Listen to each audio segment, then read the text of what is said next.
Toujours dans votre acte du jour suñ fa jógee dañuy dem seeti ji Père Ahmed Khalifa Niass ginnaaw nag situation bi nga xam daal gis nañ ko fan yi jëmale ko nag ci Sénégal jëmale ko ci régime bi di régime parti Pastef ak ki nga xamante ne tey jii mooy seen député di Cheikh Bara Ndiaye jëmale ko nag ci attaques yi nga xamante ne tey jii ñu ngi koy attaqué le président de la République jëmale ko nag ci xam-xam ak cadre yi nga xamante ne newoon nañu am nañ ko ak solution bi nga xamante ne il l'avait proposé pour régler le problème des Sénégalais nañu déglu ji réaction Ahmed Khalifa Niass dellu si waat. Parti de 4000 cadres.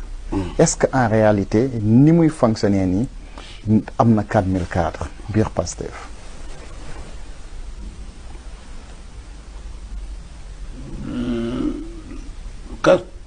Pastef et son programme, ça n'a été que des choses fictives. Fictif, rien de concret. Voilà. 4000 cadres, 40 000 cadres, 2000 cadres, c'est pas ça qui est important. L'important est que le Sénégal marche dans le bon sens et que la jeunesse soit assouvie. Je crois que ce n'est pas le cas. D'accord. Ce n'est pas le cas. Il y a des résidus de cette jeunesse, d'accord. Il y a toujours un dernier quart, mais lui aussi, il va s'effriter. Même le dernier quart. Oui. Même ceux qui ne veulent pas accepter la réalité, en se disant, oui, 2024, ça n'a pas été, on attend 2029, pour savoir en 2029, recevoir des promesses pour 2059. Tous ces gens-là seront des vieillards. Et n'auront rien réalisé dans leur vie, pour eux-mêmes, pour leur famille. C'est ça. D'accord. Bon regard, vous particulier, Ngadef, sur la diplomatie sénégalaise actuellement. On n'a pas de diplomatie. Sinon, ce qui s'est passé à la FIFA ne se serait pas passé. On n'a pas de diplomatie? On n'a pas de diplomatie. On n'en a plus. Nous avions une diplomatie. Hélas, elle n'est plus là. Elle n'existe plus. Elle est morte. Sa belle mort. Et naka lañ war a def pour régler waat loolu? Ah, ça vient. Vous savez, c'est un tout. Quand vous êtes le pays qu'il faut, vous avez une bonne diplomatie, une bonne politique de santé, une bonne politique éducative, une bonne politique économique, une bonne politique financière. Mais quand vous n'êtes plus, vous n'avez plus rien de tout ça.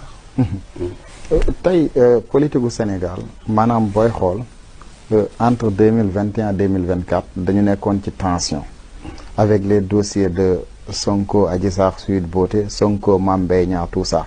Mais tey dafa mel ne on est en train de revivre la même chose su ma ko waxee mooy avec les sorties de Cheikh Bara Ndiaye qui qualifie presque le président de bébé de l'année devant l'hémicycle.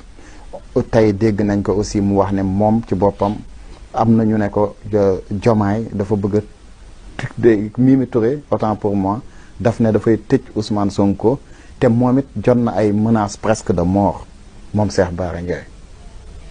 Non, vraiment, je peux descendre assez bas, mais pas jusqu'au point de dire qu'un ignare a des idées. Les ignares n'ont pas d'idées.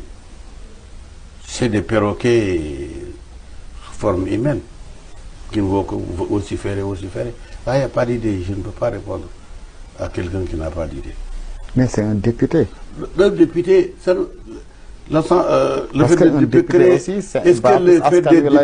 que le fait d'être député peut faire excusez-moi du terme entre guillemets, d'un imbécile un savant ou un porteur d'idées ou un génial? La réponse est non.